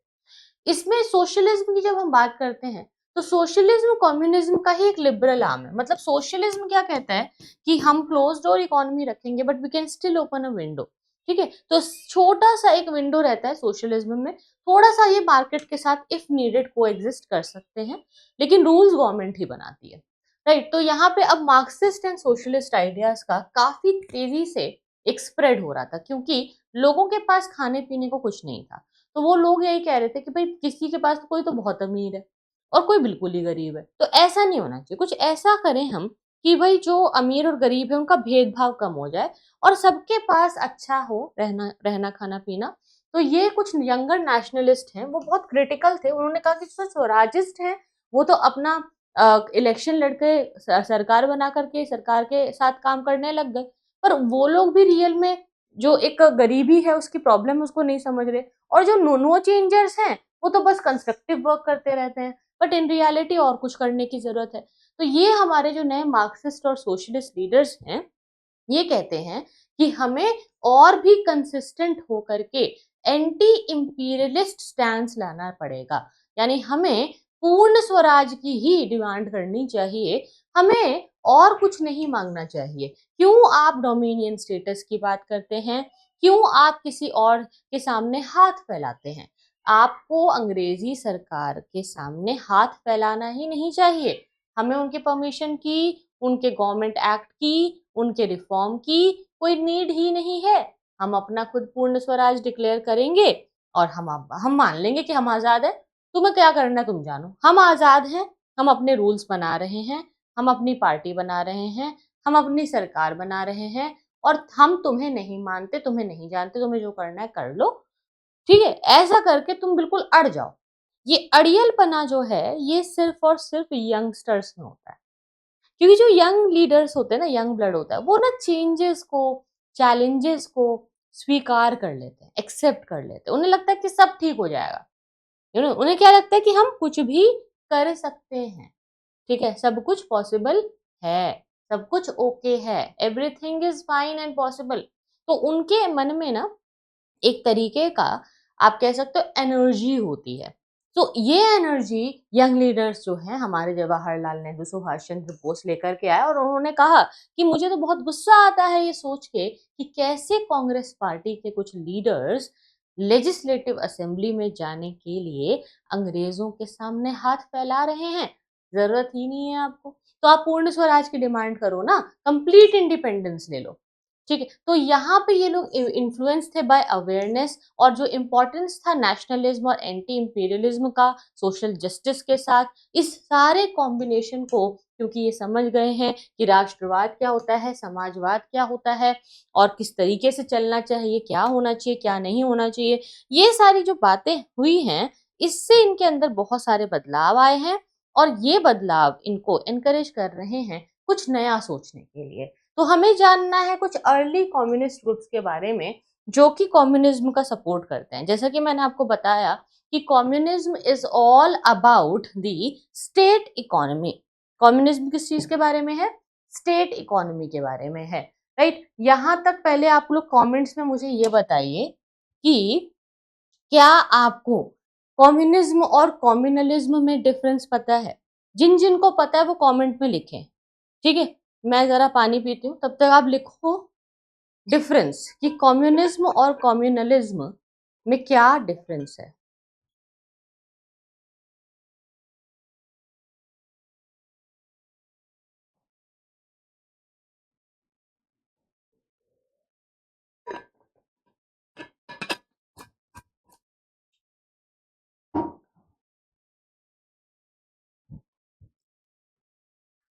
देखिए, कम्युनिज्म जो होता है ना, वो तो मैंने आपको बता दिया कि वो एक इकोनॉमिक टर्म है। ठीक है, कम्युनिज्म क्या है? एक इकोनॉमिक टर्म है। कम्युनिज्म का मतलब ये होता है कि जहाँ स्टेट कंट्रोल इकोनॉमी होती है, जहाँ पे सब कुछ गवर्नमेंट कंट्रोल करती है। और जो दूसरी तरफ कम्युनलिज्म है वो क्या है? वो सांप्रदायिकता है। जब एक संप्रदाय के लोग दूसरे संप्रदाय से लड़े, जैसे हिंदू मुस्लिम कम्युनिटी अगर वो आपस में लड़े तो उसको हम कहेंगे कम्युनलिज्म। ठीक है, तो ये डिफरेंस होता है कम्युनिज्म और कम्युनलिज्म में। यहाँ हम क्या बात कर रहे हैं? यहाँ हम इकोनॉमी वाली बात कर रहे हैं, यहाँ हम कम्युनिज्म की बात कर रहे हैं। तो कम्युनिज्म में वीरेंद्र नाथ चट्टोपाध्याय एक बहुत बड़े लीडर हैं। वीरेंद्र नाथ चट्टोपाध्याय, भूपेंद्र नाथ दत्ता, बरकतुल्ला, ये सारे रिवोल्यूशनरीज हैं जो कि इंडिया के बाहर थे और ये मार्क्सिज्म में कन्वर्ट हो चुके थे। कार्ल मार्क्स ने ही क्योंकि कम्युनिज्म का आइडिया दिया था, दुनिया को इंट्रोड्यूस किया इससे और इसके बारे में पॉपुलराइज किया, लोगों को समझाया। तो इसीलिए जो भी लोग इसे फॉलो करते हैं उन्हें हम कहते हैं कि वो मार्क्सिस्ट हैं। राइट, तो ये लोग मार्क्सिस्ट बन गए थे और हमारे पास श्रीपद अमृत डांगे ऐसे बहुत सारे लीडर्स हैं जो कि काम कर रहे हैं। तो जो हमारे श्रीपद अमृत डांगे हैं, उन्होंने पब्लिश किया एक बुक जिसका नाम था गांधी वर्सेस लेनिन, ठीक है? जिसमें गांधी जी और लेनिन के अप्रोच को, इकोनॉमिक विजन को दिखाया गया है, जिसमें प्रेफरेंस लेनिन को दी गई है कि जो गांधीवादी विचारधारा है, वो लेनिन के मुकाबले कई-कई जगह पर इंडिया में सर्वाइव नहीं करती और सबके लिए उस लेवल पर उसका एक इन्फ्लुएंस, उसकी एक एब्जॉर्प्शन नहीं है। तो 1922 में इन्होंने सोशलिस्ट जो है फाउंड किया था। सोशलिस्ट इनका एक पहला वीकली था, जो हफ्ते में एक बार मैगज़ीन आती है। सोशलिस्ट मैगज़ीन में इन्होंने जो है अपने जर्नल्स लिखे और बहुत कुछ लिखा, इसमें उन्होंने आर्टिकल छपवाए, जिससे कि 16 सितंबर 1924 में इन्होंने अनाउंस किया था formation of the Indian socialist labour party of the Indian national Congress. मतलब कि ये पार्ट था इंडियन नेशनल कांग्रेस का ही, बट एक अलग सी पार्टी बनाई, एक अलग ग्रुप बनाया, जो पार्टी थी इंडियन सोशलिस्ट लेबर पार्टी। तो इंडियन सोशलिस्ट लेबर पार्टी 1924 में डांगे ने बनाई थी। ये आपको याद रखना है, प्रीलिम्स में ये क्वेश्चंस इस तरीके से डायरेक्टली आ जाते हैं। अब क्या हुआ, इसमें हमारे ये लीडर्स तो ये सब काम कर ही रहे थे। फिर हमारे आ गए सिंगरवेलु छेत्तियार। सिंगरवेलु छेत्तियार एक बहुत पुराने कम्युनिस्ट लॉयर हुआ करते थे, जिन्होंने फॉर्मेशन ऑफ लेबर किसान पार्टी ऑफ हिंदुस्तान किया। यानी कि लेबर किसान पार्टी ऑफ हिंदुस्तान नाम से किसानों की भी एक पार्टी बना ली गई। तो इस तरह से गरीबों के लिए, लेबर्स के लिए, मजदूरों के लिए, किसानों के लिए अब अलग अलग पॉलिटिकल पार्टी और ऐसे इनके जो ग्रुप्स हैं वो बन रहे थे। जो कम्युनिस्ट पार्टी ऑफ इंडिया यानी कि सीपीआई है, ये बनी 1920 में ताशकंद में, जो कि अभी उज़्बेकिस्तान की कैपिटल है। इसे एमएन रॉय ने बनाया था। एमएन रॉय ने पहली बार जो CPI, the communist party of India को बना करके इसके स्ट्रगल को आगे अप्रोच किया और इसमें अबानी मुखर्जी, बहुत सारे ऐसे दूसरे कांग्रेस के कॉमिंटर्न लीडर्स थे, जो कि बहुत ज़्यादा कम्युनिज्म को बहुत इम्पोर्टेंस देते थे। एमएन रॉय पहले थे जो कि इलेक्ट होते हैं कॉमिंटर्न लीडरशिप में। कॉमिंटर्न लीडरशिप में इनमें एक ग्रुप हुआ करता था सारी कंट्रीज के लीडर्स का, जिसमें ये लोग कम्युनिज्म की बात करते थे। ठीक है, ये सारी चीजें हुई। इसके अलावा एक चीज और होती है, हमारे साथ हमारे देश में होता है पेशावर कॉन्स्पिरेसी केस।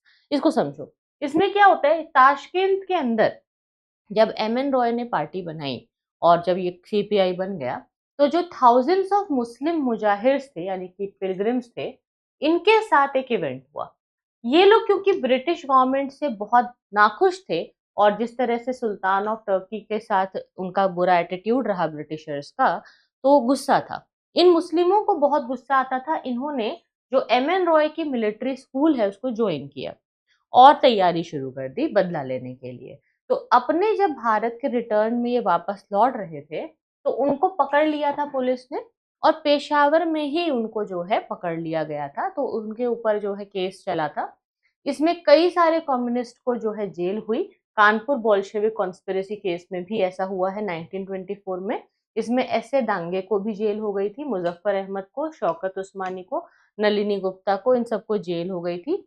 और सीपीआई जो है ये फॉर्मली फिर 1925 में इंडियन कम्युनिस्ट कॉन्फ्रेंस के अंदर कानपुर में फिर फाउंड हुई, फॉर्मली फिर से, मतलब इसकी एक लास्ट फॉर्मेलिटीज करके 1925 में इसको लाया गया था at the Indian communist conference in Kanpur. Right, तो ये आप याद रखिएगा, ये पेशावर कॉन्स्पिरेसी केस जिसमें कि मुस्लिमों को पकड़ा गया था।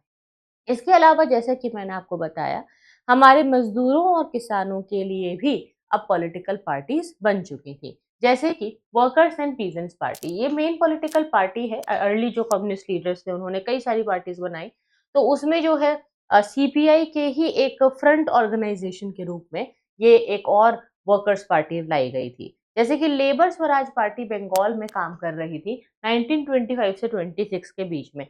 लेबर स्वराज पार्टी पहला ऑर्गेनाइजेशन था कांग्रेस का जिसके अंदर मजदूर भी हैं और किसान भी हैं, और बाद में इसका peasants and workers party of Bengal के नाम से जो है नेम भी चेंज किया गया था। ये ऑर्गेनाइज किया गया था मुजफ्फर अहमद के द्वारा और इनके साथ जो है काजी नजरुल ने भी बहुत मदद की थी। काजी नजरुल इस्लाम जो है उस समय हवलदार थे 49th बंगाल रेजिमेंट के। बाद में उनको बंगाली पोएट के रूप में भी बहुत पॉपुलैरिटी मिली है। तो अहमद जो है उन्होंने एक मैगजीन लाई थी नवयुग। ये बहुत इंपॉर्टेंट है, मैगजीन किसके द्वारा कब लाई गई है, क्यों लाई गई है, ये प्रीलिम्स में आपसे पूछा जाता है, डायरेक्टली क्वेश्चंस आते हैं। तो वहां आपको ध्यान रखना है, इन सब चीजों का आंसर आपके पास रेडी होना चाहिए। कांग्रेस लेबर पार्टी जो है ये हमारी बॉम्बे में आई थी, ठीक है, 1926 में आई थी। ये प्रोपोगेट करती है आइडियोलॉजी को प्रेस के द्वारा, और पब्लिश करती है कई सारे चीजों को। इनके ऑर्गन्स जो हैं उसमें क्रांति एक बहुत बड़ा इनका पब्लिकेशन था। तो क्रांति में इन्होंने जो है काफी कुछ पब्लिश किया। इनके आर्टिकल्स को मराठी भाषा में आता था और ये लेबर्स के लिए बात करते थे। और एक और थी कीर्ति किसान पार्टी, जो पंजाब में थी 1926 में। कीर्ति किसान पार्टी जो है इसे सोहन सिंह जोश हेड कर रहे थे, जिसमें कई सारे और भी मेंबर्स थे। 1914 में कई सारे इन्होंने जर्नल्स लिखे थे, जैसे कीर्ति वर्कर्स जो है। कीर्ति मतलब क्या है कि ये वर्कर्स की बात कर रहे हैं, कीर्ति। तो ये अर्लियर जो है इसे भाई संतोष सिंह ने फाउंड किया था। बाद में इसे फॉर्मली और अच्छे से हेड किया सोहन सिंह जोश ने। और मेहनत कश करके वर्कर्स के लिए उर्दू में एक और इम्पोर्टेंट जर्नल शुरू किया गया था, मेहनत कश यानी जो मेहनती हैं, मेहनत कर रहे हैं, उनके लिए। तो ये सारा लाया गया। फिर आपका जो डब्ल्यूपीपी है, ये ना वर्किंग पीपल पार्टी, ये मेरठ में अक्टूबर 1928 में आया। ये पार्टी जो है इसे ब्रिटिश कम्युनिस्ट फिलिप स्प्रैट ने अटेंड भी किया था। तो ये मीटिंग आप याद रखिएगा, it was attended by the British communist Philip Spratt, WPP. तो ये वर्कर्स पीपल पार्टी थी। तो ये सारे फॉर्मेशन हुए हैं हमारे वर्कर एंड पीपल पार्टी के, पीजेंट्स पार्टीज के लिए। और हमारे पास बहुत सारे एक्टिविज्म आ रहा है इंडिया के यूथ के द्वारा, क्योंकि जो यंग लीडर्स हैं वो बिल्कुल भी रुकने के लिए, थमने के लिए तैयार नहीं हैं। तो स्टूडेंट्स लीग जो हैं ये बहुत सारे हमारे ओवरऑल हर जगह पे they were formed all over the place. Student conference जो है ये हो रहे थे हर जगह पे। जवाहरलाल नेहरू इसमें ऑल बंगाल स्टूडेंट्स कॉन्फ्रेंस के हेड बने। 1928 में उन्होंने इसको प्रेसाइड किया।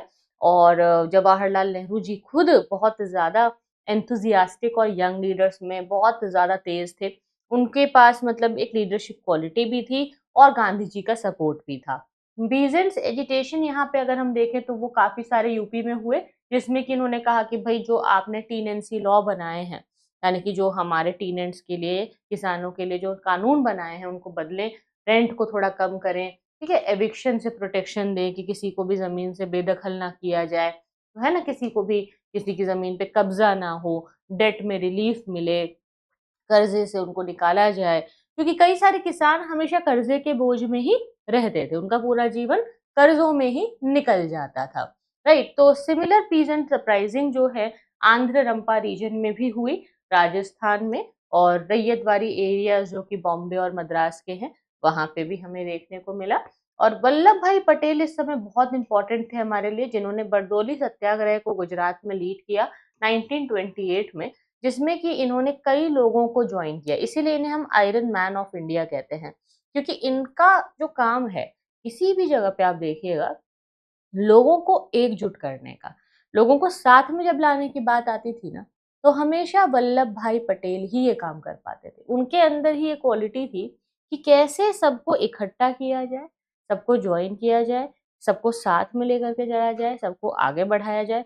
ये चीज़ सिर्फ इनके अंदर थी और कोई भी इतने अच्छे से ये काम नहीं कर पाता था, राइट। तो ये जो है पीजेंट्स एजिटेशन हुआ। इसके बाद बहुत सारी ग्रोथ हमें देखने को मिलती है ट्रेड यूनियंस की। The all India trade union Congress, AITUC, ये 1920 में आया था। इसमें जो है ट्रेड यूनियन मूवमेंट हुए थे। जो फर्स्ट प्रेसिडेंट हैं लाला लाजपत राय, और फर्स्ट जनरल सेक्रेटरी जो हैं VM पवार इसके अंदर थे। तिलक जो है एक और इसके अंदर इवोकेटिव स्पिरिट थे, जिन्होंने इसे आगे बढ़ाया। तो ऐसे ही ट्रेड यूनियंस का भी बहुत ग्रोथ हुआ और बहुत सारे ट्रेड यूनियन बने, ठीक है। जैसे all India trade union Congress जो मैंने आपको बताया 1920 का, ये बहुत इंपॉर्टेंट है। ये क्या करेंगे ना, सारे ट्रेड यूनियन के जितने मूवमेंट होंगे उसको आगे बढ़ाएंगे, उसको लीड करेंगे। अब हम यहाँ देख लेते हैं कुछ ऐसे जो ऑल इंडिया ट्रेड यूनियन के कुछ ऐसे मीटिंग जो इम्पोर्टेंट थे हमारे लिए, जो सेशंस इनके इम्पोर्टेंट थे, ठीक है। तो पहला जो सेशन है वो अक्टूबर 1920 में बॉम्बे में हुआ, ठीक है। लाला लाजपत राय प्रेसिडेंट थे और इसके जनरल सेक्रेटरी थे वीएम पवार। दूसरा इनका जो सेशन था वो हुआ 1921 नवंबर दिसंबर में झरी में, और जोसेफ बाप्तिस्ता इसके प्रेसिडेंट थे, दीवान चमन लाल इसके सेक्रेटरी थे। तीसरा लाहौर में हुआ, सीआर दास प्रेसिडेंट है और दीवान चमन लाल जनरल सेक्रेटरी है। फिर हमारा एक सेवेंथ सेशन है जो बहुत इंपॉर्टेंट था, जो 1927 में हुआ। दीवान चमन लाल इस बार प्रेसिडेंट थे, एनएम जोशी यहाँ के जनरल सेक्रेटरी थे। फिर झरिया में 9वां सेशन हुआ जवाहरलाल नेहरू के अंतर्गत, और जनरल सेक्रेटरी थे एमएन जोश, और एनएम जोश ने बहुत अच्छा काम किया था यहाँ पे। फिर हमारे 10वें जो है 1929 में नवंबर दिसंबर का जो टाइम था उसमें 10th आए नागपुर के अंदर, और ये 10वां सेशन बहुत इंपॉर्टेंट था बिकॉज सुभाष चंद्र बोस इसमें प्रेसिडेंट थे और एस बी देश पांडे इसके जनरल सेक्रेटरी थे। तो जब 1920s में कई सारी स्ट्राइक्स हो रही थी और बहुत ज्यादा मतलब झड़प हो रही थी, तो इसमें खड़गपुर रेलवे वर्कशॉप में 1920 में बहुत स्ट्राइक्स हुई, और Tata iron and steel works जो जमशेदपुर का है, बॉम्बे टेक्सटाइल मिल जिसमें कि मतलब आप मान के चलिए कि 1.5 लाख वर्कर्स थे जो कि 5 महीने तक लगे रहे। इन लोगों ने बहुत स्ट्राइक की, और बंकिंगम कर्नाटिक मिल्स में भी स्ट्राइक हुई। तो 1920s का जो दौर है उस समय में बहुत ज्यादा स्ट्राइक्स हो रही हैं, मजदूर अपनी आवाज उठा रहे हैं, मजदूर बहुत कुछ चाहते हैं, बहुत कुछ उनके अंदर देखो डिमांड्स थी, बहुत सारी कमियां हैं जिन्हें पूरा करना जरूरी था उनके लिए, और इसलिए ये सब डिमांड्स को लेकर के ये सेशंस हो रहे थे। हमारे देश में कई सारे समय कास्ट मूवमेंट भी हुए, जैसे कि जस्टिस मूवमेंट जिसे सीएन मुदालियर ने, T M Nair, P Thyagaraja Madras presidency के अंदर लाए, और इन्होंने कहा कि हमें जॉब एंड रिप्रेजेंटेशन देना है नॉन ब्राह्मण्स को, लेजिस्लेचर में जो लोग ब्राह्मण नहीं है वो भी आए, उनको भी अपना सेपरेट रिप्रेजेंटेशन मिले, लोअर कास्ट के लिए उनका अपना लेजिस्लेचर होगा, और नॉन ब्राह्मणिकल कम्युनिटीज का सपोर्ट इन्हें मिलता था, जिसमें बहुत सारे intermediate caste, backward class, schedule caste के लोग मिल करके ये मूवमेंट करते थे। जस्टिस मूवमेंट न्याय दिलाने के लिए था, उन लोगों को न्याय जो कि निचले तबके से आते हैं।